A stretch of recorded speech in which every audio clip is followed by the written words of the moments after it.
নমস্কার, শান্তনু হাজরা বলছি। আজকের বিষয় অরুচি। না, কার অরুচি লাগলো? অরুচি লেগেছে বৈশাখী বন্দ্যোপাধ্যায়, অরুচি লেগেছে রিঙ্কু মজুমদারের, আর অরুচি লেগেছে মহুয়া মৈত্র। কারণ এই তিনজনই বিবাহিত, নব্যবিবাহিত বা নবপরিণীত যাকে বলা হয়। আর অরুচি লেগেছে হাতির, আর অরুচি লেগেছে আমাদের দিদির দুধেল গাইদের। ওগুলো পরে আসছি। এই দুধেল গাইদের অরুচি লাগার জন্য গতকাল তারা হাওড়ায় দিদি আরও যারা কাছের মানুষ, কোলের ছেলে, সে স্টার আনন্দের সাংবাদিকদের ধরে মেরেছে। অর্থাৎ তারা দুধেল গাই সেজে থাকতে চায় না, তাই তারা আনন্দবাজারকে কালকে আচ্ছা তারে দিয়েছে। একই হাল হয়েছে দিদির হাতিগুলোর।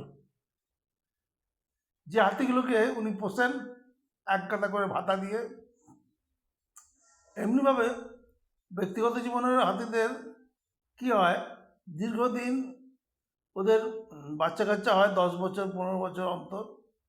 তা মাঝের এই যে 9-10 বছর এটা ওরা কী করে, এদের নানান রকম অরুচি হয়। এই অরুচি হওয়ার জন্য এরা পাগল হয়ে যায়। এদের মস্তি বলে তখন সেই সময়টা।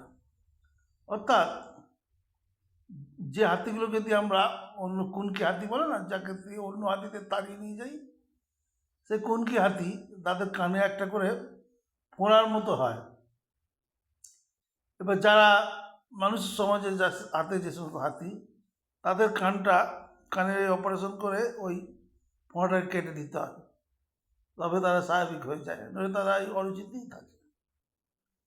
তো তেমনি দিদিরা যে দুধেল গাইগুলোর অরুচি হয়েছে, তারা নিজেদেরকেই মারতে শুরু করেছে। নিজেদের লোক বুঝছে না কে ভালো কে মন্দ, তারা নৈরাজ্য সৃষ্টি করতে চেয়েছে। একেই বলা অরুচি।